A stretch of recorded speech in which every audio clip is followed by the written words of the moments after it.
Hola amigos, ¿cómo están? Aquí estamos ya en nuestro primer video de Crónicas Cuadradas, ¿no? Sí. ¿Y de qué te ríes? A ver, ¿por qué te estás riendo? Ay, se está burlando de mí. Empezamos con este primer video, riéndose aquí, No. Susana. Ya, Aquí hola. tenemos a Susi Romero, Hola. Hola. Y su servidor Oscar González Loyo con esta nueva aventura de Crónicas Cuadradas para hacer pues algunos videos, ¿no? Que van a servir como una especie de pues de memoria histórica, ¿no? Memoria histórica de Kabum histórica. Studio y pues va a haber muchas cosas, tanto cosas del medio, de la historieta, como también algunas personales por ahí, ¿no? Sí, También. exactamente. Y pues, pero para eso necesitamos comenzar con, desde el principio, con la historia de mi padre, para que más o menos entiendan el contexto de cómo fue todo esto, ¿no? Sí, porque este proyecto ya lo traíamos. Para que no piensen que de repente, ya le van a entrar a internet y no querían. No, estos proyectos tienen años de que se han estado gestando, pero ya saben que nosotros siempre lo hacemos cuando llega el momento, ¿no? Y pensamos que este es un buen momento para empezar, porque bueno, sí se vienen muchas cosas buenas, pero esto es parte de eso, ¿no? Y queremos compartirles también pues cómo se inició con Kabum y cómo era antes la industria, precisamente para que algunos les ayude también a comprender cómo estaba antes la industria, qué sucedió y por qué estamos en este punto ahora. Exactamente. Y pues en nuestra historia de Kabum, obviamente, como repito, tiene que ser por medio de mi padre, que fue el que ahora sí que nos hizo a todos aquí. Y pues él nació en 1926, fueron pues varios hermanos, vivían en la Santa María, pero pues desde chico, no me voy a contar toda la historia, pero voy a contar la parte del medio ya cuando él comenzaba a dibujar, pero sí tengo que decir que desde chico, desde los 15 años, él quería dedicarse a dibujar historietas. Pero él leía mucho El Príncipe Valiente, Tarzán, muchas de esa época, Rip Kirby, y pues él quería dedicarse a esto, pero la familia obviamente no lo apoyaba. Solo mi abuelo, Sebastián González, que él sí era pues el clásico abuelo bonachón, ¿no? Que quería mucho a sus hijos, le dolía cuando los regañaban y todo, era muy bonachón, pero eran bien canijos todos los hermanos, los González, porque eran bien traviesos, ¿no?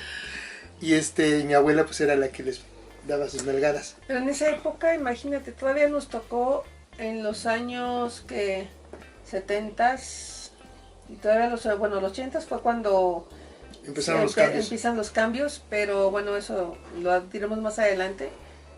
Pero si todavía era considerada literatura barata y te daba vergüenza leer una historieta, te tenías que esconder para poder leer tus historietas, en esa época pues era todavía peor, ¿no? Para dedicarte. En ese tiempo, para dedicarte, eso sí era como algo muy malo, ¿no? Entonces, y sobre todo que no ibas a ganar dinero con eso, según. Se supone. Y lo que sea de cada quien, pues la familia, bueno, toda la familia de mi padre era ferrocarrilera. Mi abuelo era telegrafista en el tren donde Villa, uno de los que Pancho Villa usó, de esos trenes, allá por el norte. Él fue telegrafista. Todos los hermanos se dedicaron a esto. Javier González manejaba locomotoras de diferentes tipos hasta que llegaron a los Pullmans. Y mi tío Guillermo González, él fue contador de ferrocarriles, y mi padre trabajó en los ferrocarriles de mesero, de ejecutivo ve por esto, ve por lo otro, y pero estaba muy en desacuerdo con trabajar ahí. Él quería ser dibujante. Es que para un artista, para una persona que ya trae la vena artística, es muy difícil este tipo de oficios, ¿no? Claro. De dedicarte a otra cosa, pues es muy difícil. Es muy difícil. Total que se salió de ahí, de trabajar en los ferrocarriles, y se dedicó a muchas cosas, muchas actividades, entre ellas, pues, mesero, acomodador de aviones, sí, fue también, se fue de mojado a Estados Unidos también, en esa época, y lo regresaron. Que dice que el río le llegaba a los tobillos. A los tobillos, por eso eran tobillos mojados, pero lo agarraron, ¿no? Entonces, fue así, era muy aventurero. Pero trabajó también en una armadora de coches de la Chrysler, que era mi tío Benito, un tío de él, muy así alto, fornido, que se había educado en Estados Unidos, lo metió ahí, dizque para hacerlo hombre, ¿no? Entonces, lo clásico que decían, ay, te voy a meter acá para que ya estás en edad. Y era el clásico así como parecía vaquero, así todo muy... pero muy buena onda. Yo lo llegué a conocer. Pero cuando lo metió a la armadora, se metió otra vez a otro lugar donde no quería, porque la familia andaba, no, dile al tío Benito para que lo ponga en cintura, que quién sabe qué. Sí. Total, ya, estuvo en la armadora como 3 meses, pero también, nada más un paréntesis, esta armadora pertenecía a un gran amigo que hoy en día se llama Ari Khan, un empresario, que lo conocimos... A la familia. Sí, a la familia, años después. Entonces, pues qué coincidencias, ¿no? Bueno, no hay coincidencias. Y entonces ahí empezó a trabajar, se salió, ya empezaba mi papá a buscar en editoriales, ha habido a varias editoriales para ver si podía hacer algunas cosas y le dieron chance de trabajar en algunas. Y hay una vez que dijo que le pagaron 1,000 pesos, porque en ese tiempo, estoy hablando pues de los principios de los 50, fue parte de los 40, 50, que le pagaban 300 pesos ahí en la armadora. Entonces, mensuales. Y aquí le pagaban 1,000 pesos semanales con los dibujos. Trabajó para Jarritos, que en ese tiempo, imagínense, las empresas de otro tipo no editoriales, sino de otro tipo, le apostaban a las historietas, hacían publicidad con las historietas. Entonces, Jarritos hizo Tirando a Gol, hizo guantes de oro. No, esa fue después. Eso fue después. Pues ahí empezó a trabajar como ilustrador y como portadista. Mi papá obviamente no tenía mucha experiencia en el dibujo, pero dibujaba bien y se le sacaba de los problemas a la editorial. Y ahí empezó a conocer a varios dibujantes. También de ahí llegó a la editorial donde trabajaba Gabriel Vargas, el de Familia Burrón, y ahí conoció a Héctor Macedo, que era el dibujante de la revista de Capolina, pero ahí empezó Héctor Macedo a trabajar con el señor Gabriel Vargas, después de haber regresado de Disney, porque también yo no sabía, y había hecho Pedro y el Lobo. Trabajó en Pedro y el Lobo de Disney, la animación. Estuvo trabajando con Disney en algunos cortos, después se vino para acá. Wow, Héctor Macedo. Wow. Sí, estuvo. O sea, en los cortitos. Sí, o sea, Héctor Macedo era un genio que también vamos a hablar, tiene su parte de su historia aquí con nosotros. Pero ahí conoció mi padre a Héctor Macedo. Y eso, fíjate, nadie lo menciona. No, es que luego se olvidan de la memoria histórica. Y como te decía, trabajó en varias editoriales y le llegó ¿Quién? Mi papá. Ajá. Mi papá que llevó. Pero estabas diciendo de Macedo. Sí, Macedo trabajó en Disney, pero... Que de eso vamos a hablar después. De eso vamos a hablar. Pero sí. Digo, no se sabe y es muy interesante porque hubo muchos, antes se hacía mucha animación aquí también, ¿no? Sí, se hacía mucha, pero sobre todo había muchos dibujantes que se iban a trabajar a Disney. Sí. ¿No? Entre ellos, pues, Héctor Macedo, entre muchos otros dibujantes. Pero regresando un poco a lo de la armadora, mi papá salió enojado de ahí y pues mi tío era muy rígido, pero también lo estaba haciendo para ayudarlo. Claro. Entonces se preocupó porque no se ausentó por mucho tiempo mi padre ahí en la armadora y cuando ganó su primer sueldo de esos 1,000 pesos que te digo, fue inmediatamente al hotel. También trabajaba en ese momento, hacía muchas cosas al mismo tiempo, era detective del Hotel del Prado y mi mamá era la contadora del Hotel del Prado. Se conocieron en un hotel, pero no vayan a ser muy pesados.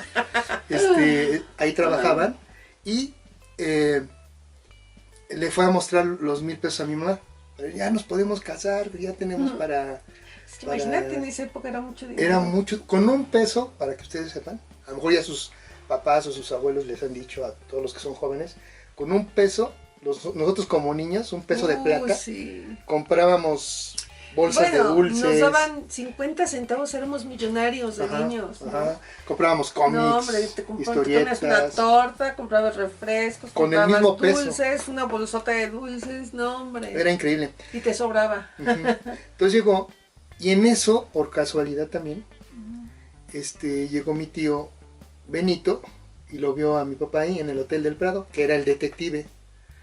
Y dice, ¿qué haces aquí? Pues aquí trabajo, pero también pues estoy haciendo otras cosas.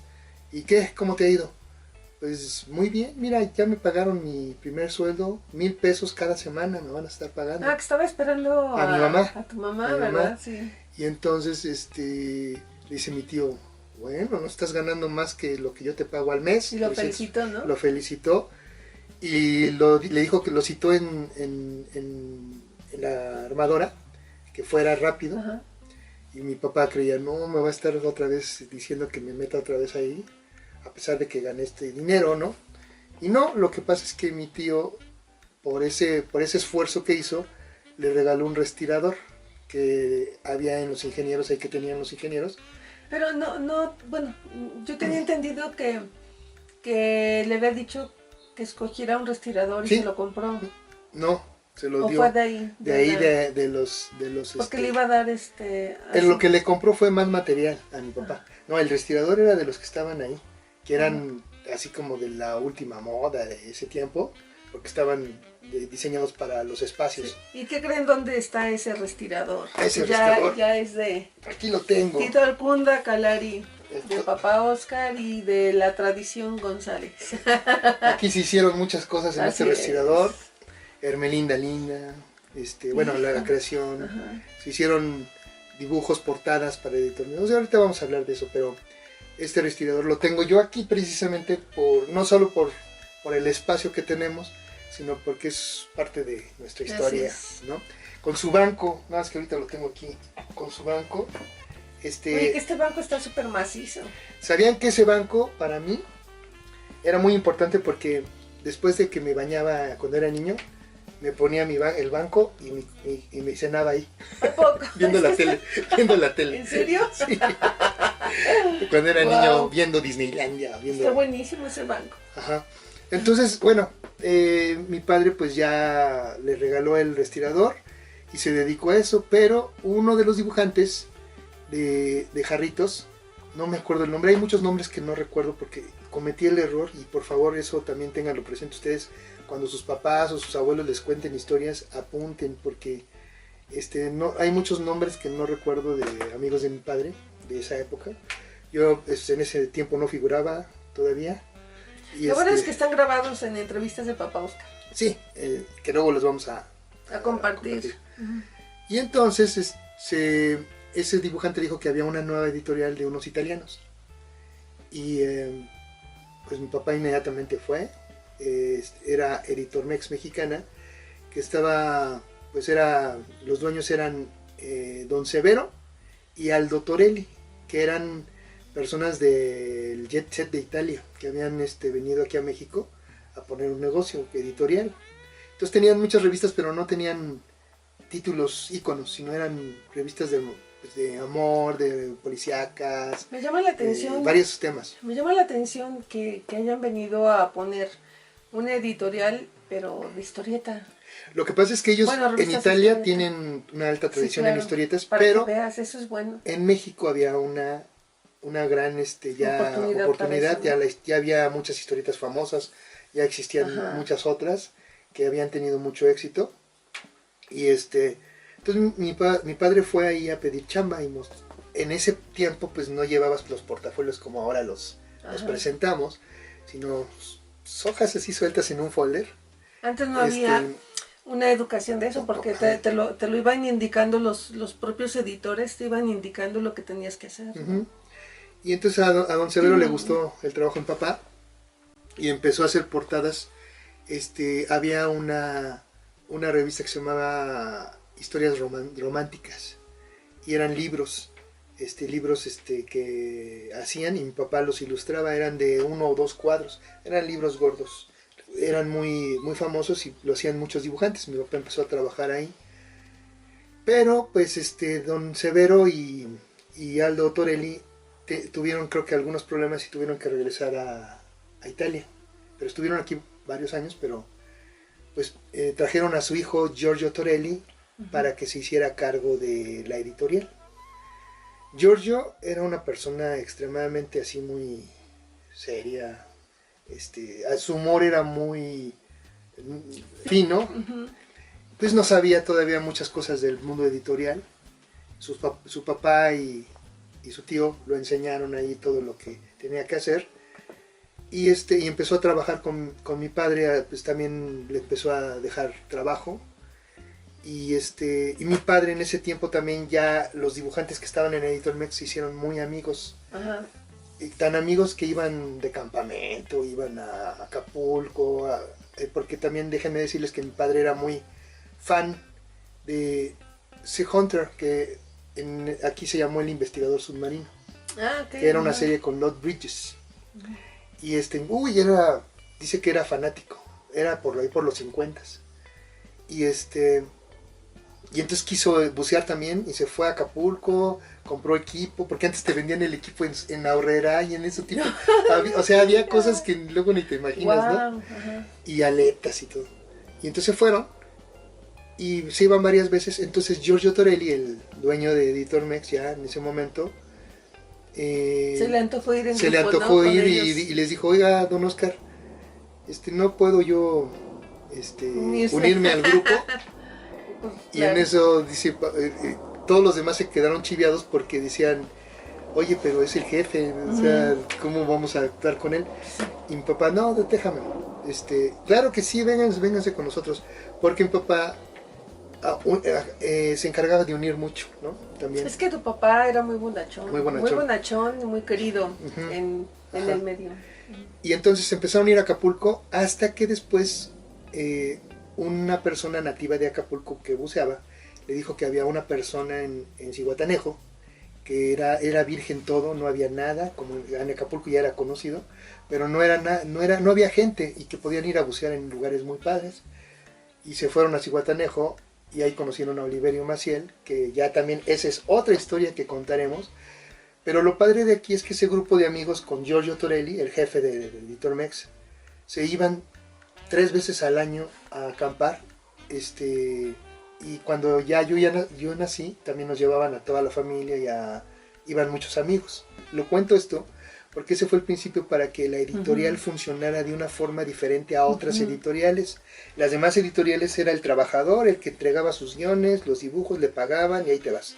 Era vil negocio, Vil negocio. no había esa convivencia familiar, digamos, Ajá. ¿no? Y aquí no, aquí Giorgio Torelli era tan padre que era amigo hasta del barrendero, lo trataba muy bien, si tenía problemas económicos le ayudaba, se hizo toda la gente lo quería, los contadores, las secretarias, los trabajadores de la imprenta, porque déjenme decirles también que otra cosa muy importante es que antes las editoriales tenían la imprenta junto, estaban ¿En el mismo en el edificio? mismo edificio, en el mismo lugar. Ah, ok.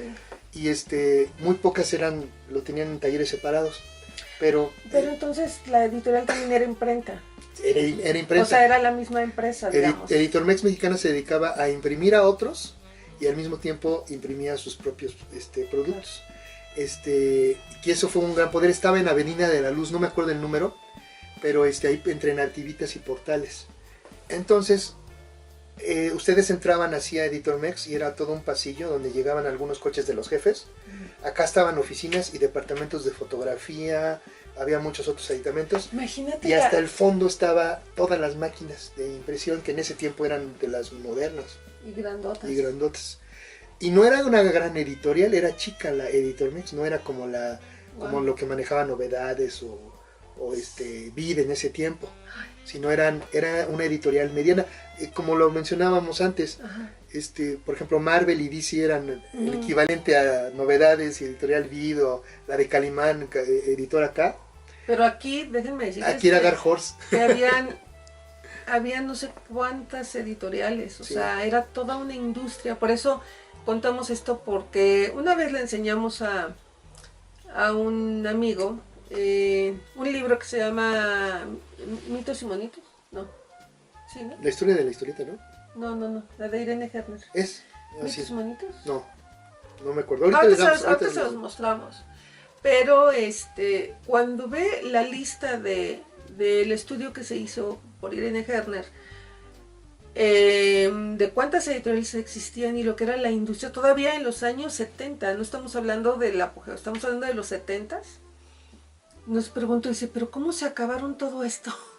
Se vendían Es 72 millones de increíble. ejemplares. Tú puedes decir, cerró una empresa, pero se acabó una industria, son palabras mayores, y por eso queremos comentar y transmitirles este sentimiento y este conocimiento, porque era algo impresionante. Sí, porque déjenme decirles también, hay mucha gente que pues dice ya no van a volver esos tiempos, obviamente, Yo creo que sí. pero no como tal, pero mucha gente no comprende los que vivimos de esos tiempos, o sea, que sí los conocimos, porque hay muchos investigadores que ni siquiera habían nacido.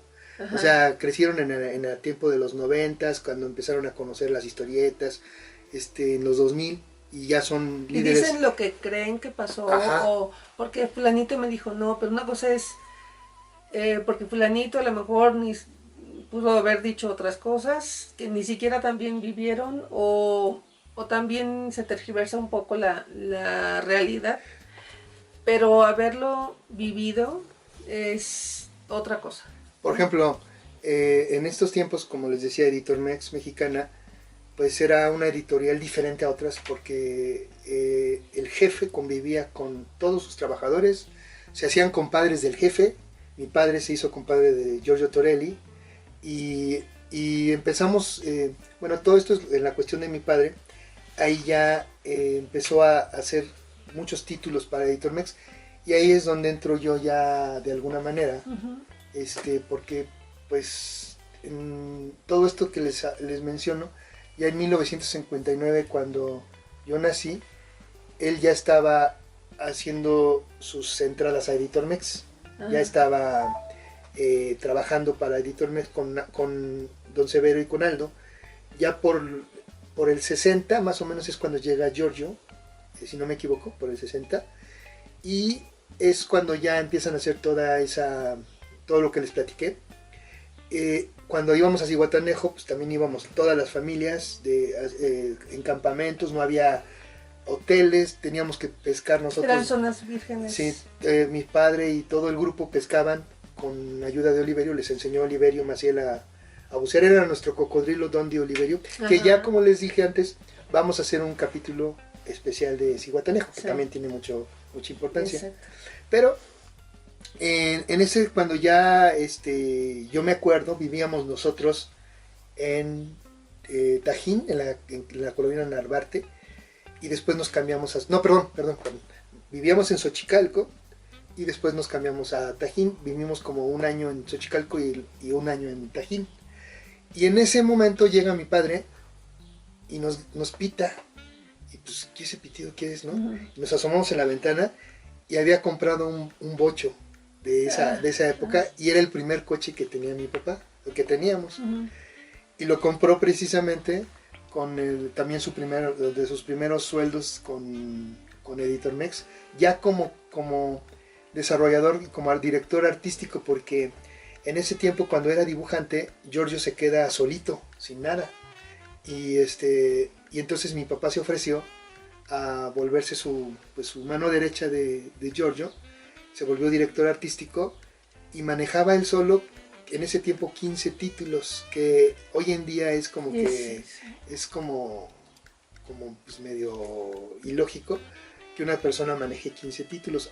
Ya en las editoriales a partir de los 80s empezó a haber un director por revista, pero en ese tiempo pues mi padre manejaba todos y muy bien y le quedaba pero manejaba desde el guión, el dibujo, el dibujo, pues toda la dirección de arte es eso. Y Giorgio se dio cuenta, al igual que muchos de los editores con los que trabajó mi papá después, se dio cuenta que mi papá tenía un poder de diplomacia increíble, porque los dibujantes, deben saber muchos, somos medio vedettes, O sea, muchas veces no nos gusta Siempre que nos digan, el ego, ¿no? no nos gusta que nos digan, está mal esto, está bien esto, ¿no?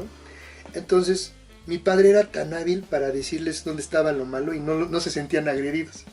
Entonces, Y aprendían. Aprendían. Era la manera de aprender porque no había escuelas, bueno, todavía no las hay, no había técnicas, sino porque esto es por intuición, pero si hay un director artístico, el director artístico te iba formando.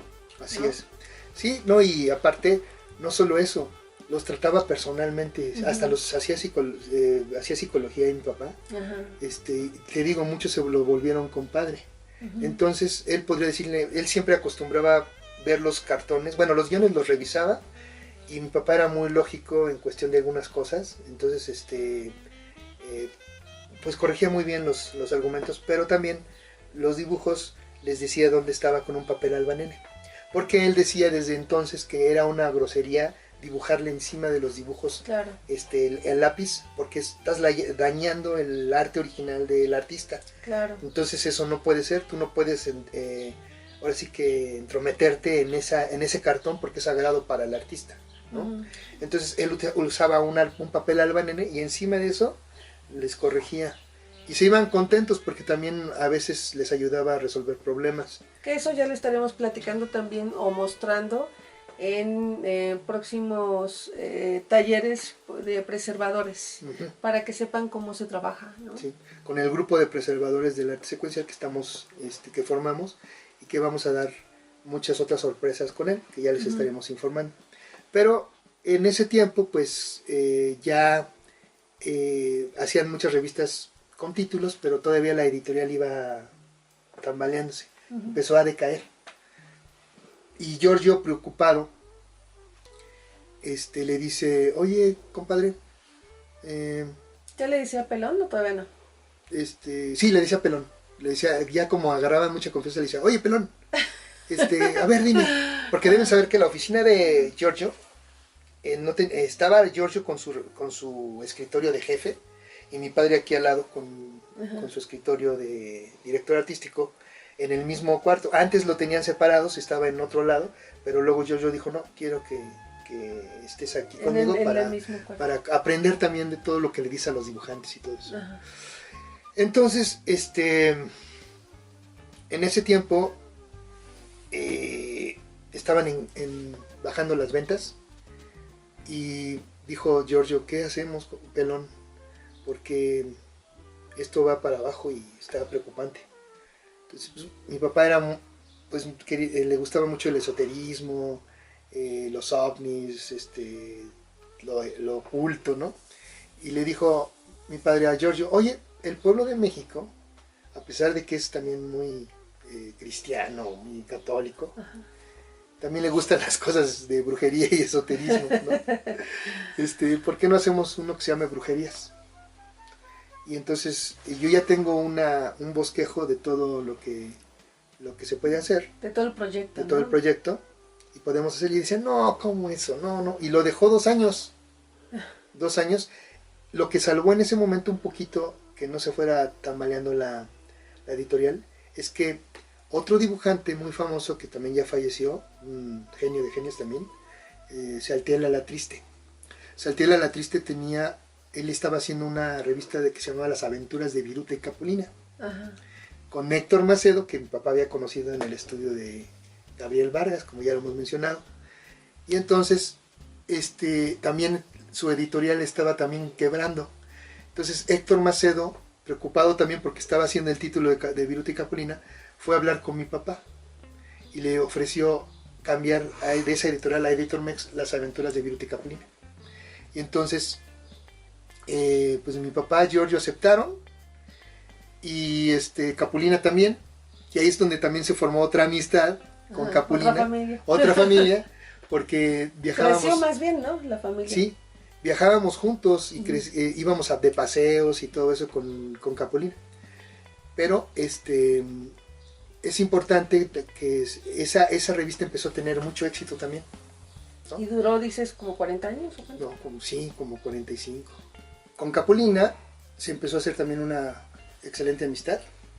Iba mucho a la editorial, se volvieron compadres, Giorgio y Capolina, porque eran radioaficionados los dos. Igual que Enrique Guzmán. Hay un grupo, y todavía creo que existe Sí, el grupo, existe, ¿no? sí, pero eran radioaficionados y entonces también eso los unió también mucho por la revista de Capolina y tan fue un éxito que en el programa en ese tiempo de Televisa en el Canal 2 se llamaba Cómicos y Canciones, que fue como que fue la precuela de la película Cómicos y Canciones de Viruta y Capolina, y era patrocinado por Chiclets Adams con León Michel, ¿no? Y fueron invitados el equipo de Editor Mex a uno de los programas para hablar sobre la historieta, y aparte les dieron un reconocimiento, la editorial, a Viruta y Capolina, por el éxito que estaba teniendo Editor Mex. Aún así, todavía tenían los problemas de una editorial, como muchos saben, no depende solamente de un título. O sea, una editorial tiene que hacer muchos títulos para poder ir adelante y crecer más, ¿no? Pero fíjate cómo en aquella época sí había regalías.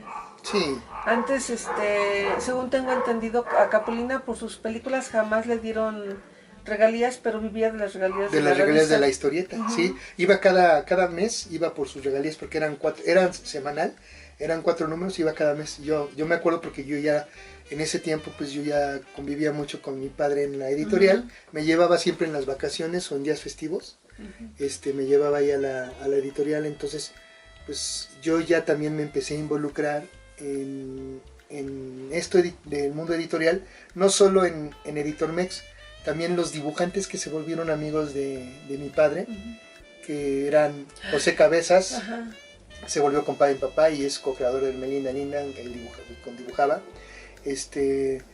Polo Mata, Salvador Sierra, Héctor Macedo, Ángel Morales, el escritor de Capolina, que también fue co-creador con mi padre de Sol y los Invencibles. Pero también había otros dibujantes de Hermelinda, ¿no? Hubo como 5. Sí, ahí voy. Estaba también Joaquín Mejía, padre e hijo, que también fueron dibujantes ya regulares de Hermelinda durante todos los años. Después de que Pepe Cabezas ya dejó de hacer la revista, Joaquín Mejía entró al quite. Mi tío Memo estaba ahí también, el que no sé si comenté antes que le decía pintamonos, no querían que se dedicara mi padre a esto, pues también entró a la editorial, ¿no? Mi papá lo llevó y empezó a ganar más de lo que le daban en Ferrocarriles y se volvió escritor de Hermelinda Linda y también de otros títulos, y también trabajó para Novedades haciendo el libro vaquero. Ustedes en el libro vaquero hay muchos nombres, muchos seudónimos en inglés. Era mi tío Guillermo Guerrero González. Entonces decían que ganaba 500 pesos por argumento, ¿no? Por argumento. Pero se hacía hasta 5. Se hizo millonario con los argumentos, mi tío. Sí, pero de esa época. De esa época. Y volviendo a lo de Capolina y Editor Mex, pues ya varios dibujantes, José Pacindo, Ángel Mora, Rubén Lara, que Ángel Mora no dibujaba para Editor Mex.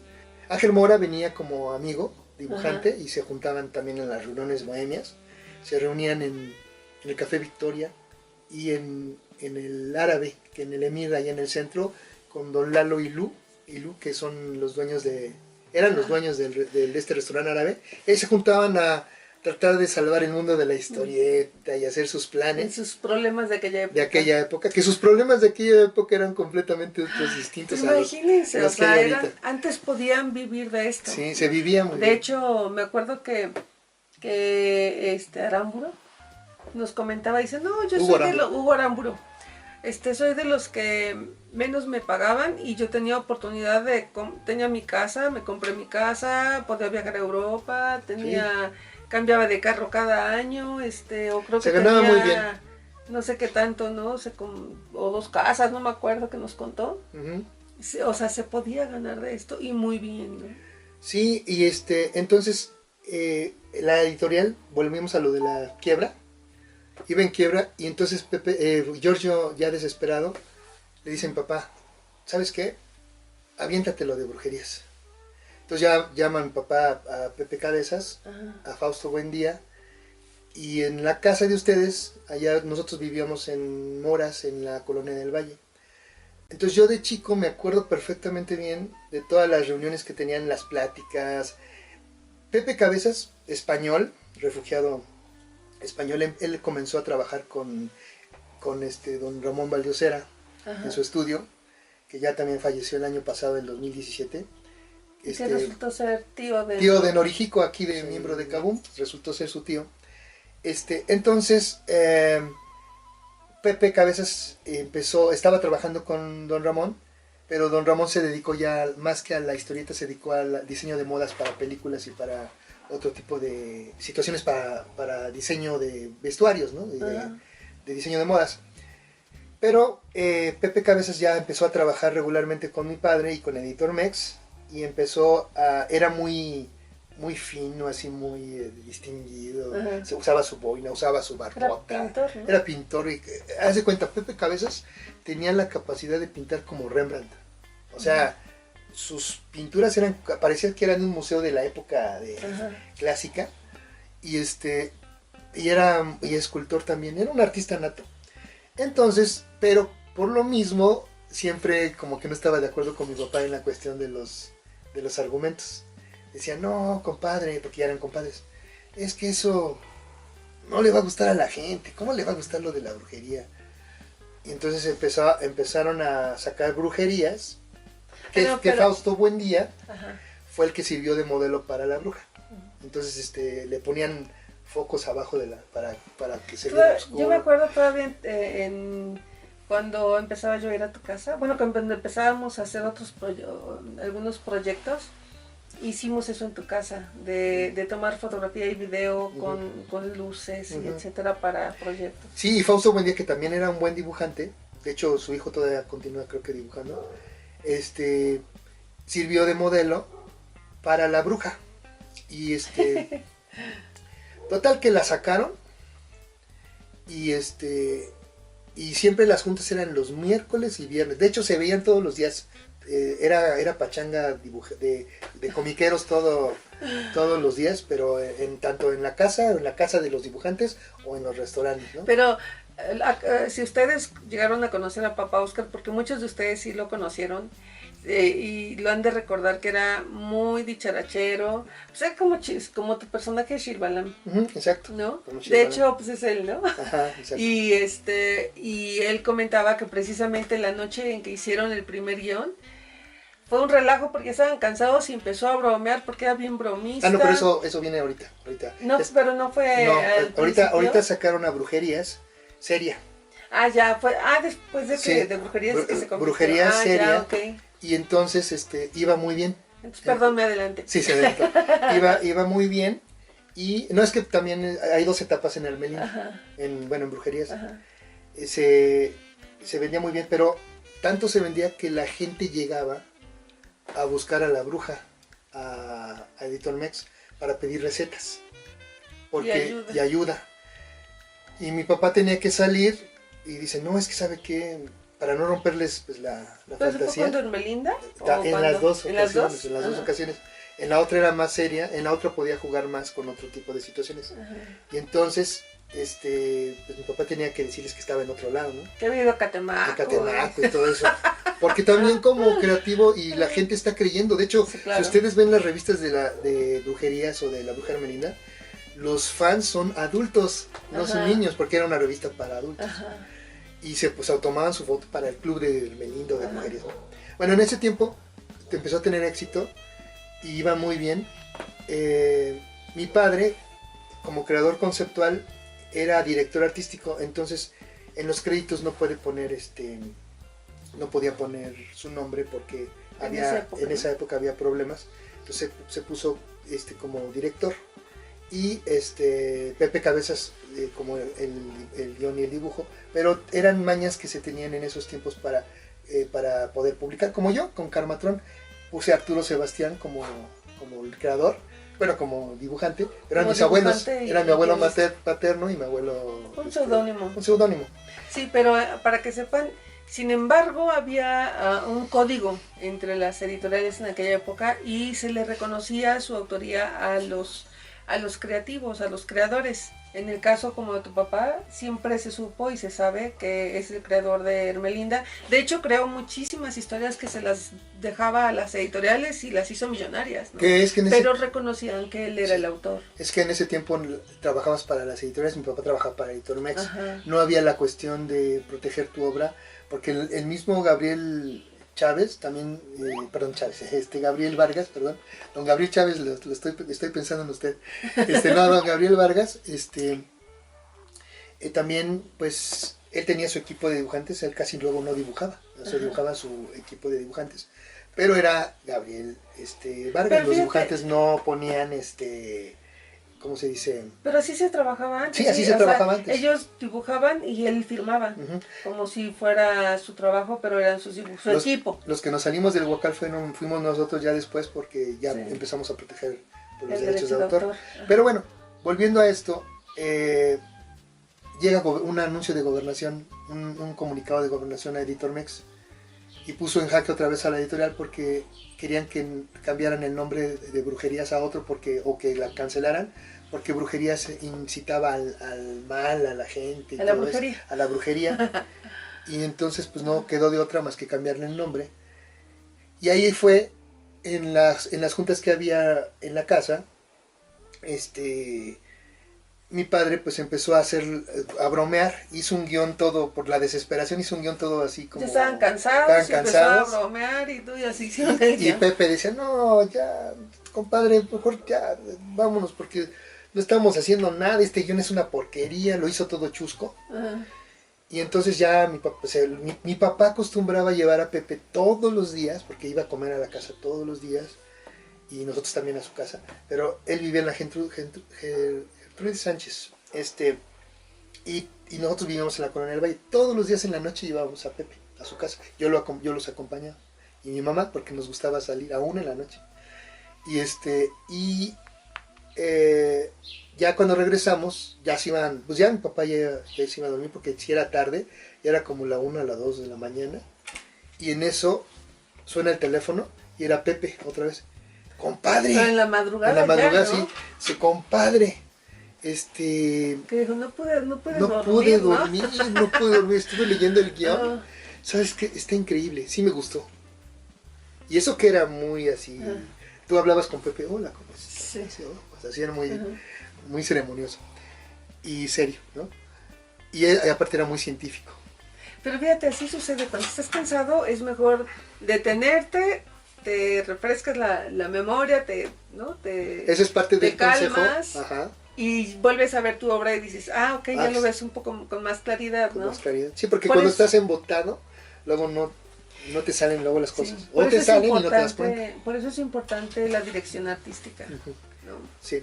Entonces, ¿cómo se llama? Perdón, por eso es importante un director artístico. Exacto. Porque ahora hay la modalidad de que, ay no, ¿por qué voy a exponer mi trabajo de los artistas? A un director y me va a cambiar, no, el director tiene precisamente la mente fresca para ver tus errores que muchas veces te puedes embotar como artista. Como un entrenador de fútbol. Exactamente. A fuerza tiene que haber. Entonces, y un buen director artístico, que esto se hace, se trae el ojo también, porque también no se nace con esa habilidad y aparte la experiencia. Entonces, él puede ver los estilos, ¿no? Que en este caso es lo que tu papá hacía. Sí, o sea, él me decía, un director artístico debe fijarse en el estilo del artista. Y sobre eso ya va. Y de la revista. O sea, no puedes poner un estilo diferente a una revista, sino... Exacto. Y de la editorial. Si no puede, Entonces, ya hicieron la revista toda chusca y le pusieron el nombre Hermelinda Linda González. Una, porque Pepe Cabezas tenía una amiga ahí, señora que mi papá dijo, mira, esta funciona como Hermelinda. Y le puso González porque era del papá, ¿no? Y entonces empezaron a hacer puras cosas grotescas en la revista, cochinas. Nombre, salvó la editorial, junto con Capulina y... Pero Hermelinda, ¿qué hacía?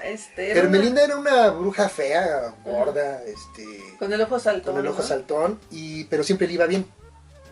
Ella ayudaba a la gente y ahora sí que iba contra los malos, pero siempre a los malos pues les iba de la patada, pero a los que hacían el bien los ayudaba y siempre le iba bien a ella. Entonces cuando empezó a tener éxito Hermelinda, salvó la editorial, compraron nuevas máquinas con todo ese equipo, una nueva planta. ¿Hicieron otra editorial? Sí, que estaba casi enfrente de la otra. Una planta gigante que luego se llamó Litorel.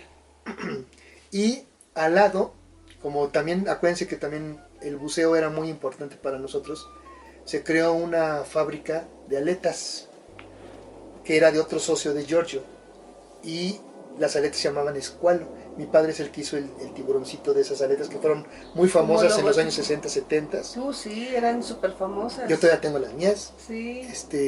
Eran buenísimas. Porque ya no hemos encontrado de esas aletas. Porque el buceo también fue muy importante para nuestro gremio ahí del medio editorial, porque eran nuestras salidas de vacaciones, pero aparte ahí mismo iban la misma comunidad editorial de que trabajaba en Editormex. Entonces, cuando ya va teniendo éxito, dice mi padre, ¿por qué no creamos nuestra propia competencia? Porque nos van a empezar a copiar. Y siempre en las editoriales pasa eso, ¿no? Ahora vamos a copiar ya ven DC, Aquaman, Namor. O sea, bueno, primero Namor, luego Aquaman. Entonces crean a Burrerías, que era un brujo que se llama Aniceto Verduzco.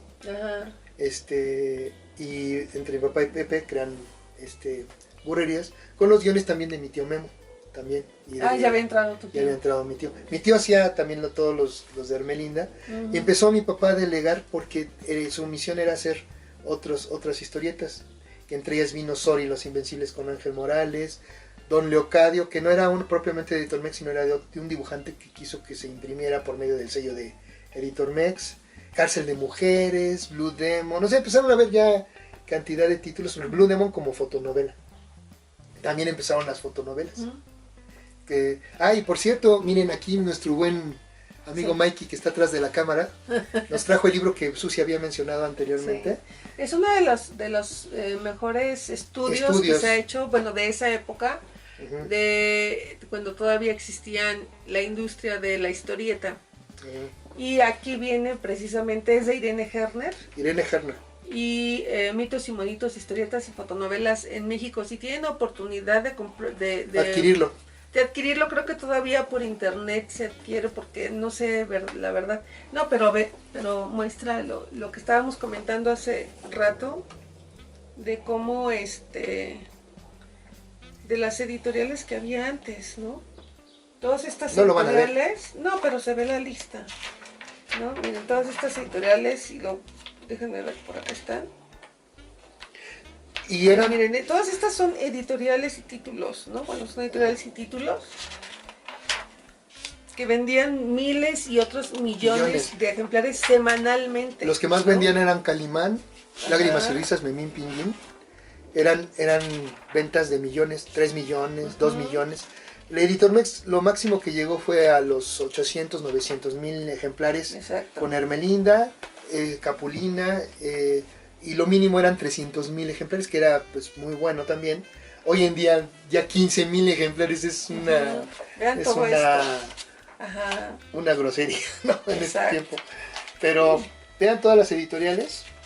Les recomendamos este libro. De hecho vamos a hacer uno especial también con la historia también de había las las editoriales. Fotonovelas, habla de Calimán, pues es un estudio, y aquí menciona incluso que cuando ella empezó a entrevistar a editores, lo que tú decías, pues obviamente no decían también lo que vendían realmente, ¿no?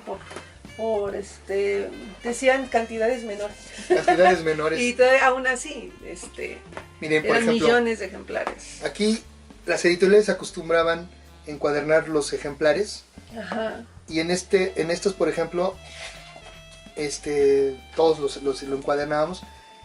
Son tomos de todos los números, imagínense, de brujerías, en este caso también tenemos el de Aniceto Verduzco, Capulina, todo esto. Pero antes era en blanco y negro. Ajá. O sea, todo era blanco y negro. Sí, mira las fotos de adultos. Y vean las fotos de los que mandaban para el club de Hermelinda, que así se llamaba Hermelinda en la historia, pero ya después el título tomó su nombre, claro, como Hermelinda Linda, pero era en blanco y negro. Hermelinda Linda González. Sí. Y entonces cuando ya en ese tiempo, había pues muchos títulos, la editorial empezó ya a, pues se enderezó y tuvo mucho éxito por muchos años, vendiendo, como le digo, mínimo 300,000 ejemplares, hacían muchos títulos, y también otros editores comenzaron a acercarse. Este grupo de dibujantes también fueron, hicieron varios de los títulos, empezaron a llegar también gente de fotonovelas a hacer las fotonovelas ahí en Editor Mex, y también fue pues utilizó la maquila Editor Mex para crecer. Yo desde niño jugaba ahí en los rollos, cuando me llevaba mi papá, de los papeles, las imprentas. Que los usabas de resbaladilla, ¿no? Ahora déjenme decirles también otra cosa importante de Capulina. Este es el tamaño de las aventuras de Capulina, que fue ya cuando se separaron Viruta y Capulina. Estaban preocupados porque ahora qué iba a pasar, ¿no? O sea, con el cómic.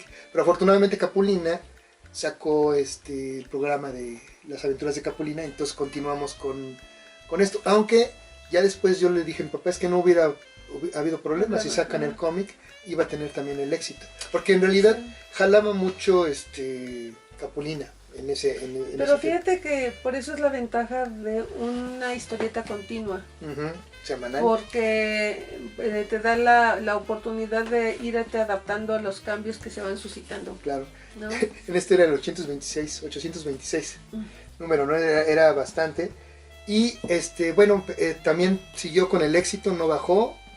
Capulina, como les comentaba, ya había pues otro tipo de publicaciones diferentes, novelas policíacas. Hubo un intento de Pepe Cabezas de hacer una tipo Mad, que se llamó Smog, que estaba padre el concepto, pero no pegó,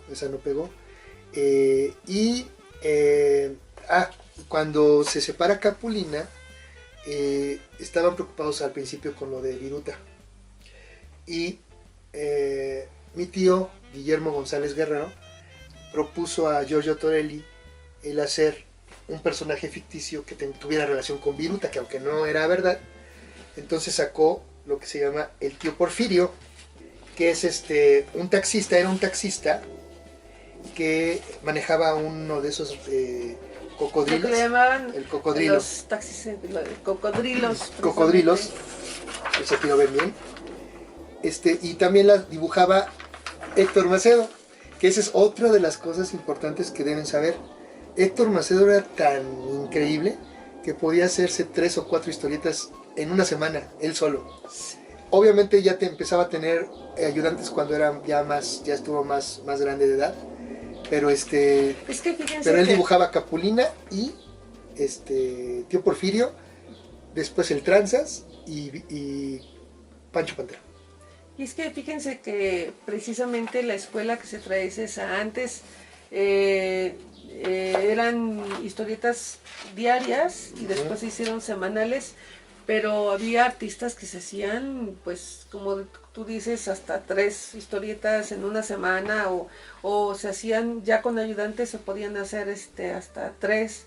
Así es. O una diaria si eres solo, ¿no? Pero Héctor Macedo, lo que a mí me platicaba es que él prefería, es que como él casi no trazaba, o sea, nada más, igual que nosotros, nada más así, y aventaba ya con la plumilla. Pero era increíble. En ese tiempo, ya durante todo este tiempo de Hermelinda, también entró mi tía María Esther Loyo a suplir a mi mamá, que era la colorista de Hermelinda y de Capulina.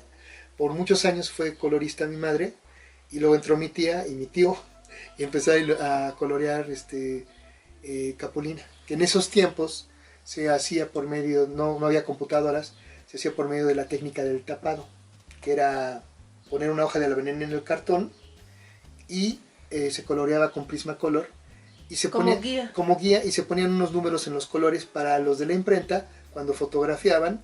Se llamaba tapado porque tomaban las fotografías, los positivos y negativos, se iban bloqueando unos con los amarillos, los rojos, los azules, se hacían las combinaciones entre negativos y por eso hay veces que salían pues desfasados o nada más había... O como que cambiaba el color, ¿no? O nada más había dos tono. Amarillos o un verde o el anaranjado. Pero, fíjate, eso era más talacha porque no había gran ciencia para el color, porque tenías ya los colores que iban, ¿no?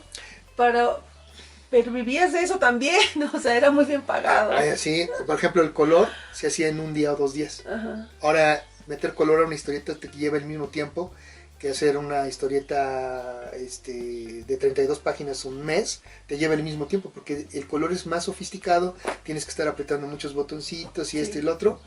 Y antes no, antes era el Prismacolor y así servía, y se iban a las cámaras de fotografía, que eran unos cámaras. Yo todavía llegué a conocer cuando me llevaste, ajá. Es que cuando ustedes entraban era padrísimo. A Editor Mex, había los cuartos oscuros de las cámaras, entonces había unas camarotas donde ponían precisamente los codalits y toda la parte así de fotografía. Pero entrabas como los tubos de Star Trek, ¿no? Sí. Entonces jugábamos a Star Trek cuando yo era niño, ahí, y los trabajadores me aceptaban, o sea, jugaban con nosotros, ¿no?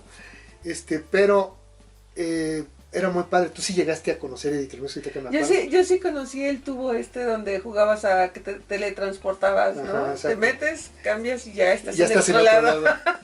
Está increíble. Y precisamente cuando ya empezaron a hacer todo esto, ya estamos hablando de los 60, 64, 68, ya por el 74, yo le dije a mi papá, oye, yo quiero dibujar, yo quiero trabajar en esto.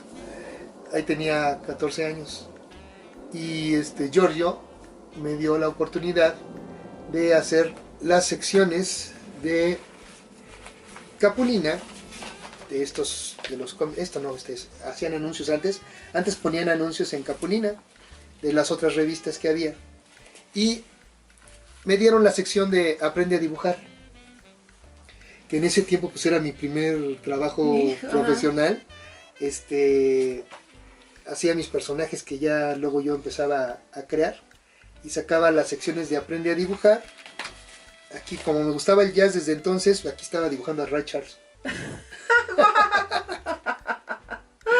Entonces, sacábamos después secciones de ¿sabías qué? Mitología, mundo de los animales y todo eso. En ese tiempo, como antes había una producción increíble, llevaban hasta 15 números de adelanto. Entonces yo tenía que hacer esos 15, esas 15 contraportadas. Y era un dineral para mí en ese tiempo, eran como 17,000, 20,000 pesos en ese entonces, que era bastante, en los 70s.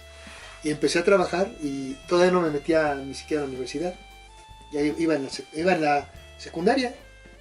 Y entonces pues empecé ya a sentir lo que es trabajar con presión, trabajar ya en algo importante. El ritmo de trabajo.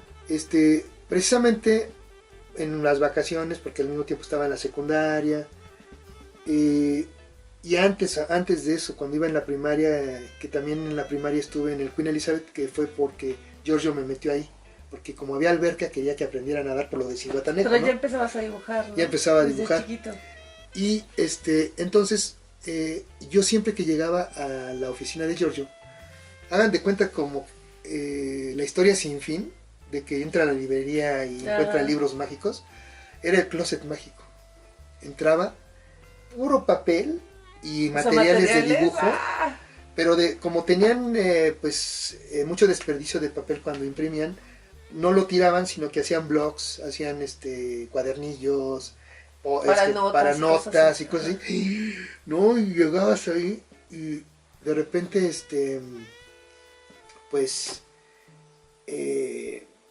empezabas a querer tener todo, ¿no? Porque ahí empecé mi avaricia por cuando vas al Lumen o a alguna tienda de arte. A una tienda de dulces para nosotros. Puro papel y blogs y todo. Y Giorgio dice, métete ahí, agarra lo que quieras.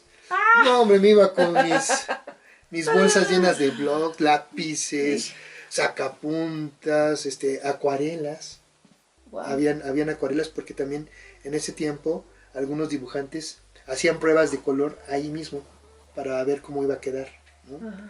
Entonces era un mundo increíble para un niño en ese tiempo, y luego ya cuando empecé a trabajar y me seguían dando mis blogs. A eso nos referimos cuando decimos que el medio te va formando y la industria, el absorber todo ese ambiente es donde más aprendes, ¿no? Por ejemplo, antes de colorearlos, obviamente ya con el proceso de tapado, ¿quién es el que definía el color? ¿El dibujante? ¿El No, colorista? el ¿O había colorista, alguien? Ajá. el colorista, mi madre y mi tía siempre se fijaban y de hecho había una regla antes que se tenía de no combinar, por ejemplo, ciertos colores. No podías combinar un rojo con un azul, con un Ajá. verde. Ajá. Y aún ellos sin saber la teoría del color, fíjate cómo Ajá. sabían. Por intuición. Por intuición, y aparte por la ropa, no te decían antes, no puedes combinar azul con verde. Era mal visto. Y hoy en día hay mucha ropa con azul con Hubo verde. una en los 90s o 80s. Sí, no, empezó a haber ropa que dices, con guácala. colores que no, sí, pero bueno, hoy en día ya se usan. Pero antes era como que no combines hay color ciertos con este. tonos. Por ejemplo, no podías combinar color café con anaranjado. O con rojo. O con rojo, porque en el tapado se iban a empastar. Ajá. Porque era una técnica, no era como la acuarela o como... No podías jugar con con eso, entonces iba a ver feo. Y entonces, Pero ¿quién decidía, por ejemplo, cuando le pasaban a tu tía o a los coloristas ya el color? Es porque tú ya lo, por ejemplo, Carmatrón, tú ya lo habías definido.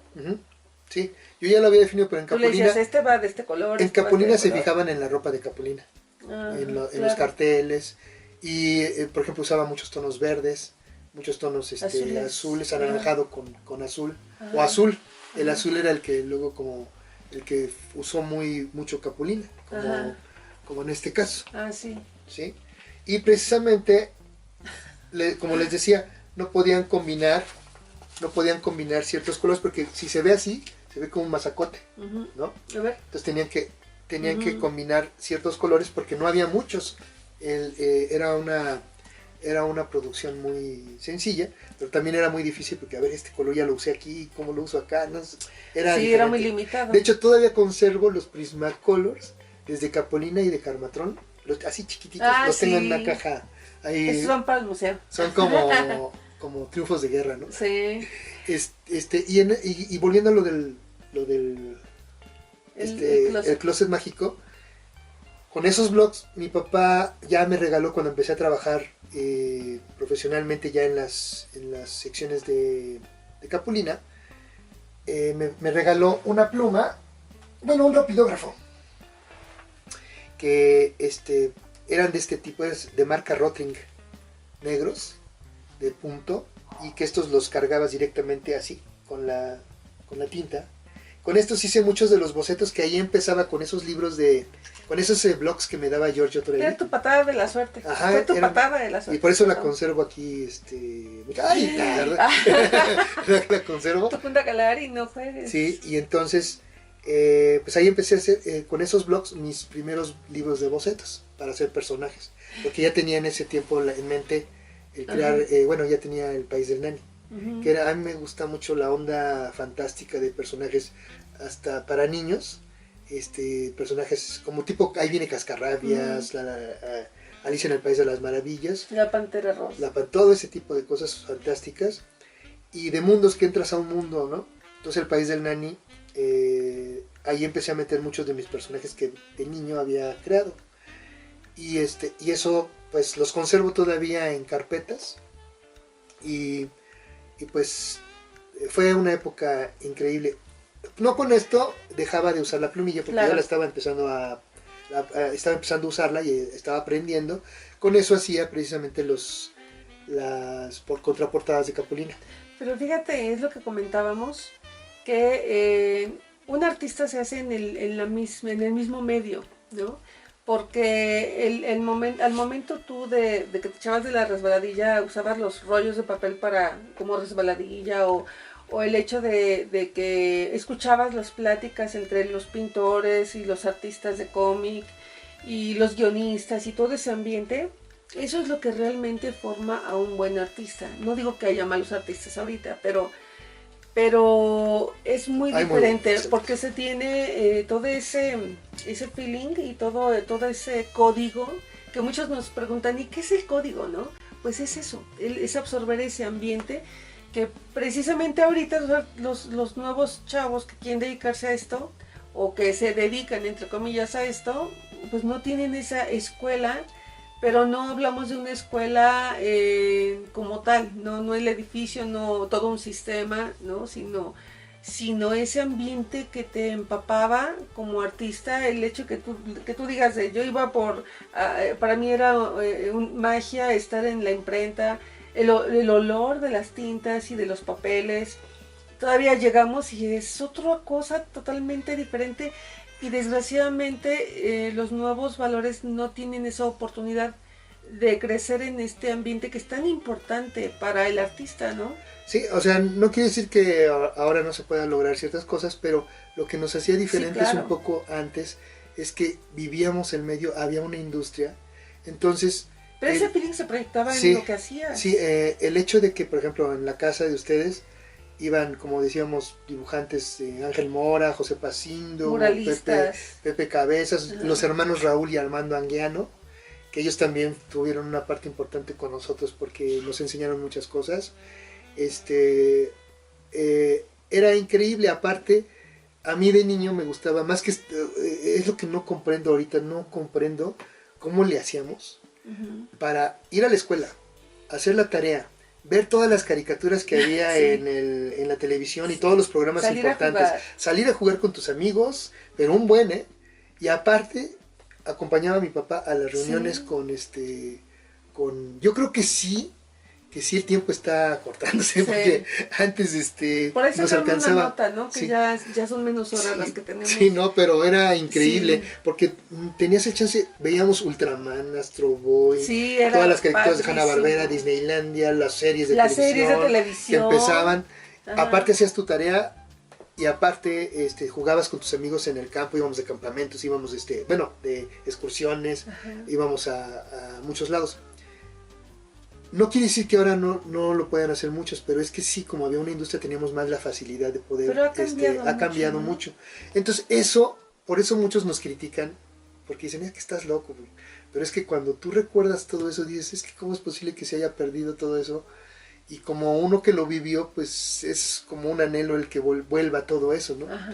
Obviamente no va a ser lo mismo, ya no va a volver, pero, como dices tú, sí va a volver en otra forma, pero vamos a volver a tener una industria aquí en México. Exacto. Y esto no solo depende de un grupo, depende de todos, de muchos grupos que estén ahí luchando, pero que sientan esta parte, amor a lo que es la historia, Pasión. la pasión. Ajá.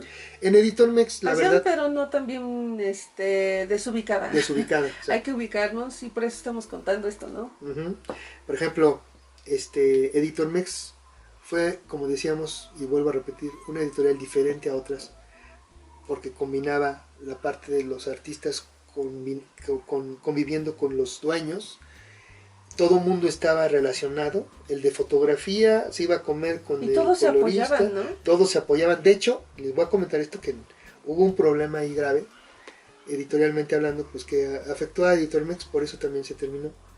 Y todos los trabajadores lo apoyaron a Giorgio, porque la verdad Pues era una familia. era una familia. Uh-huh.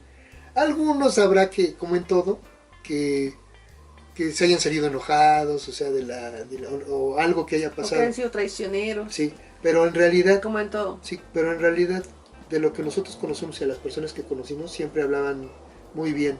La queja que en esos tiempos era siempre que nos pagaban muy mal. Imagínate. Y eran buenos dineros los que nos daban en ese tiempo, habiendo ahorita como está la situación. Pero no, era increíble. Lo que sí veía yo mal, no solo en Editor Mex, sino en otros lados, es que se quedaran los personajes en las editoriales. O sea, el dibujante debía tener también ahí voz y voto.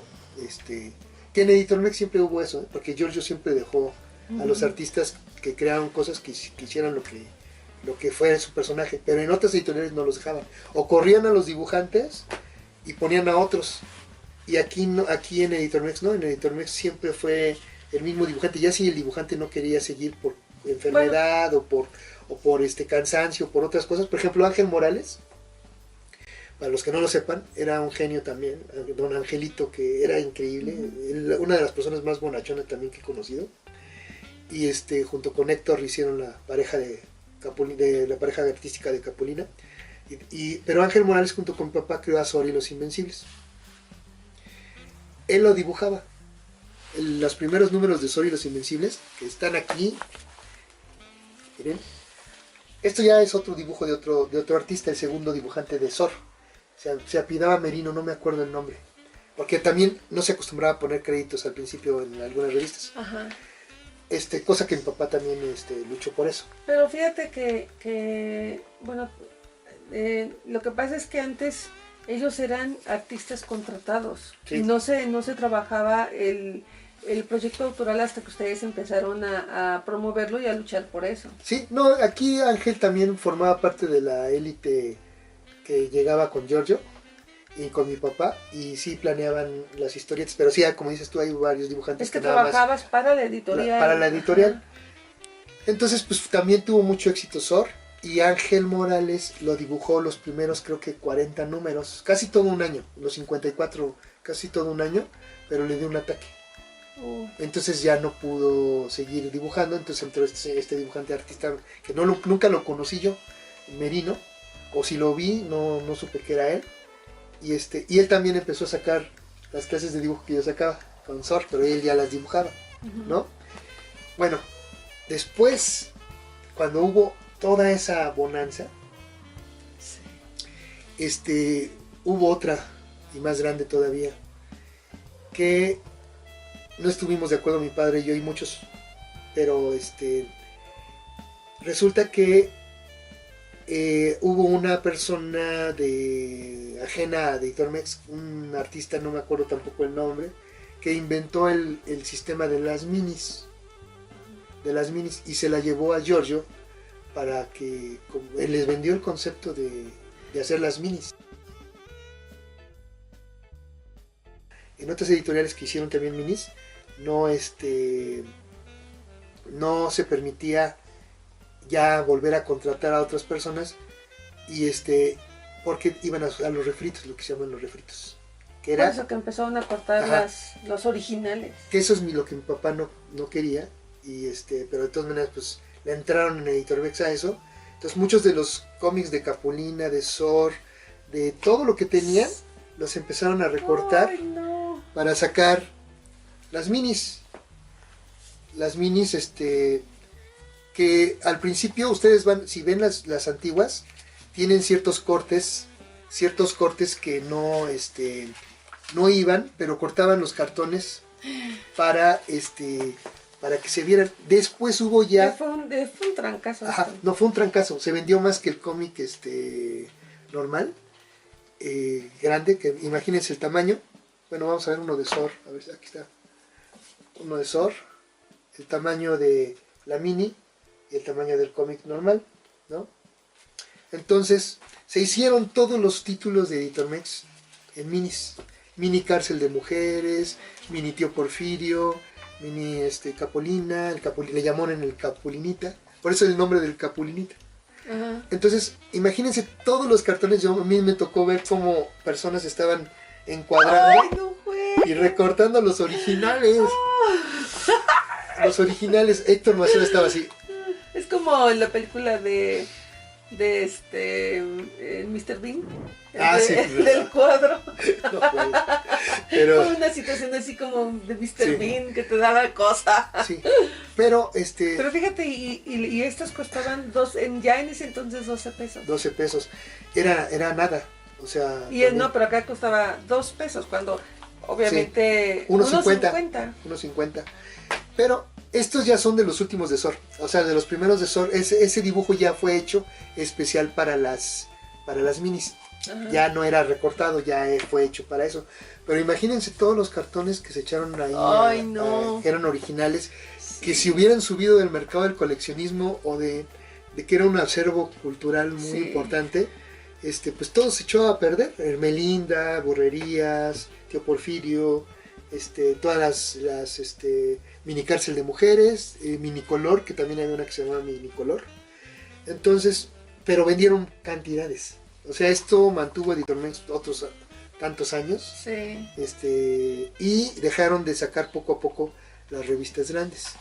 Sí había algo de problemas. El papel siempre fue un problema. Porque no siempre era más de lo. Pero más bien esto fue algo más comercial, ¿no? Sí, más comercial, exacto. Y déjenme contarles una cosa. Ay, perdón, pero es que... Ahorita.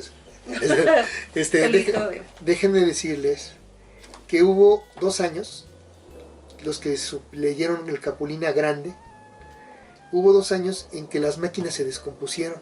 Eran las nuevas que compraron con la Hermelinda. Se descompusieron y no había quien las arreglara. Tenían que llamar a los alemanes para que vinieran a arreglarlas. Entonces Giorgio decía, no, pues a que vengan los especialistas, ¿no? Entonces no funcionaba los colores y salían nada más en anaranjado, gris y blanco, o sea, blanco y negro y anaranjado. Salían nada más, no salieron a colores. Pero fíjate que hablando de esa parte, los mexicanos de verdad es que somos muy buenos, porque también en la cuestión de los que le daban a los ingenieros o los que le daban mantenimiento a estas grandes máquinas, pues también se hicieron especialistas en eso, porque a los que eran prensistas, ¿no? Prensistas. Se hicieron especialistas porque mandar traer a un alemán para que arreglara la máquina, se tardaban, no sé, como 3 meses, no me acuerdo cuánto, nos decían, y dicen, no, pues de aquí voy a perder dinero, porque las máquinas, primero no se pueden parar porque se echan a perder, ese tipo de máquinas, y aparte tienen que estar, son máquinas hechas para que estén día y noche produciendo. Y les puede salir carísimo arreglarlas por lo mismo, y aparte por los productos que en ese entonces, que eran día y noche, perdían, ¿no? Un dineral. Entonces, los mexicanos decían, no, de aquí que vengan, mejor yo le busco, y las arreglaban. Entonces ya cuando llegaban los alemanes, decían, oye, ¿cómo le hiciste, no? No, pues le hice así, acá y acá. Y se sorprendían. Ahora ya hay gente aquí especializada en esa parte, pero sí era un relajo, ¿no? Sí, lo que pasa es que cuando sucedió ese problema, Giorgio no quería llamar a que arreglaran personas que según él no iban a saber. Uh-huh. Entonces esperaba a los especialistas, porque obviamente pues, eran unas máquinas muy sofisticadas.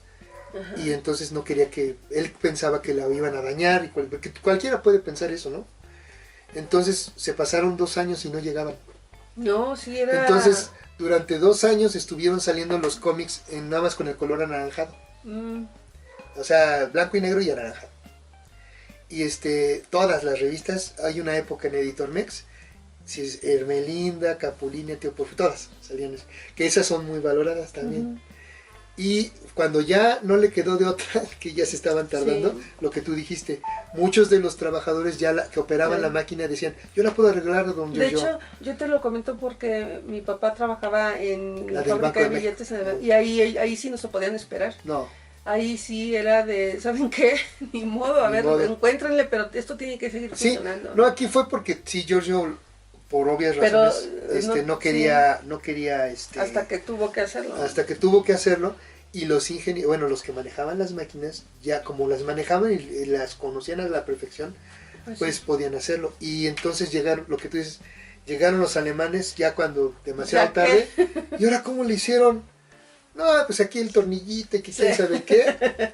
Y ya de ahí los alemanes ya no tuvieron chamba. Ajá. Porque se hicieron especialistas en Editormex, ya específicamente para compostura de máquinas. Déjeme decirle que la parte de la organización de Editormex siempre iba creciendo, iba formándose nuevas cosas. Por ejemplo, estaba la parte contable, la parte de editorial, impresión, la parte de fotografía, la parte de distribución. Ahí viene otra anécdota que tiene que ver también con nuestras aventuras, ¿no? ¿Pero eso lo contamos en una siguiente? No, en esta. Algo también muy importante es que los distribuidores de las revistas, en ese tiempo no había tanta mafia. Y Cyrus, la empresa Cyrus, era la que distribuía todos los cómics de Editor Mex. Y Jordi Cyrus, que era el dueño de esta distribuidora, también fue parte muy importante de ese grupo que íbamos a acampar a Zihuatanejo. Y él nos rentaba a nosotros nuestra casa. ¿Es el vecino? ¿El que era vecino o es vecino? No. Él era el dueño de parte de la Colonia del Valle. Y de hecho ahí tenía Cyrus su imprenta también. Ajá. Y le rentaba a Giorgio y nos rentaba a nosotros en la zona de la Colonia del Valle, ahí vivíamos. Entonces, como era parte también del movimiento, se hizo también una familia ahí con ellos, ¿no? Entonces, el problema ya después con Cyrus fue que empezaron a entrar otras distribuidoras, otros dueños de voceadores, y bajó ya su importancia, empezó allá a vender, ya no era tan fuerte como las otras, pero Cyrus tuvo ahí algunas divisiones, se separó y se formó la editorial Selector con uno de ellos, con su hija. Pero también fuimos muy amigos de los Cyrus, todavía siguen ellos por ahí. Pero también era muy importante porque en ese tiempo sí había un poco más de control en la distribución de las revistas. En esos tiempos pues todavía... ¿No fueron ellos los de los Boy Scouts? De los Boy Scouts. ¿Que eran vecinos? ¿O son otros? No, ellos son los Flores. Esa es la para... En otra son ocasión. Los que estaban aquí. No, esos son los Flores. Chema okay. Flores. No, Cyrus son los que distribuían. Jordi Cyrus, luego fue Javier. Y se separaron y formaron varias empresas. Una de ellas fue Selector. Ajá. Y eso de la distribución también es muy importante. Ajá. Que eso también lo vamos a platicar en otro video. Ahorita fue como una introducción a esta parte que vivimos, a nuestras raíces de Kaboom. Pero pues vamos a estar diciendo, vamos a estar haciendo videos de cada uno de los Kaboones, todo lo que ha vivido también con respecto a esto. Y todavía nos falta parte de la colaboración en Egea, lo que habíamos hablado de Zihuatanejo, que también va a ser otro video. La parte de la era Egea, y cuando es la era de director artístico en papá de Egea, y la era de Parchís. Y cuando nos separamos, o sea, todo eso vamos a comentarlos. Nos vamos a ir comentando. Les vamos a comentar poco a poco, para no cansarlos, porque también somos bien aburridos. Y pues ya estaremos mostrándoles también algunas cosas que no sabían, algunos ya las sabían, pero algunas cosas que nunca hemos comentado, ¿no? También las vamos a decir por aquí. Exactamente. También durante un buen tiempo llevamos un diario en video. Entonces a lo mejor los vamos a estar compartiendo, porque pues, es también parte de la memoria histórica, ¿no? De hecho vamos a compartir, vamos a compartir eso, porque ahorita pues desgraciadamente no tenemos video de esas épocas, pero de que empezamos a tener video, lo vamos a estar compartiendo con Tenemos ustedes. Fotos. Sí, fotos. De esa época, pero ya la nueva era, digamos, la otra parte, pues ahí tenemos videos. Pero pues eso los estaremos compartiendo en los siguientes cápsulas, ¿no? Y por favor, suscríbanse a nuestro canal.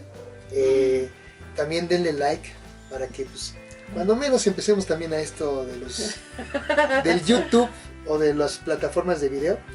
Y pues denos un like ahí, no sean malitos. Esto es parte también de la historia.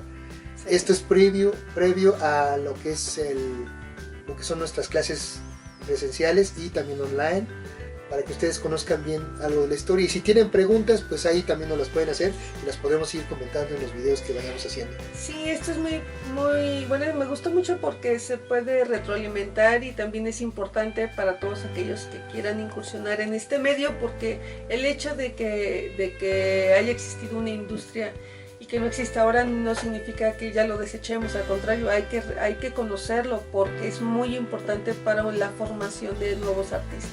Así es. Y la memoria histórica pues no se puede desechar, es algo que sucedió, que está en otro espacio-tiempo, pero está ahí, y que es tan importante porque eso es lo que hace a un buen artista en cuestión pues de lo que estaremos platicando más adelante, ¿no? O sea, que no dejen de vernos. Nos vemos en el próximo video y gracias por vernos. Gracias por acompañarnos. Bye.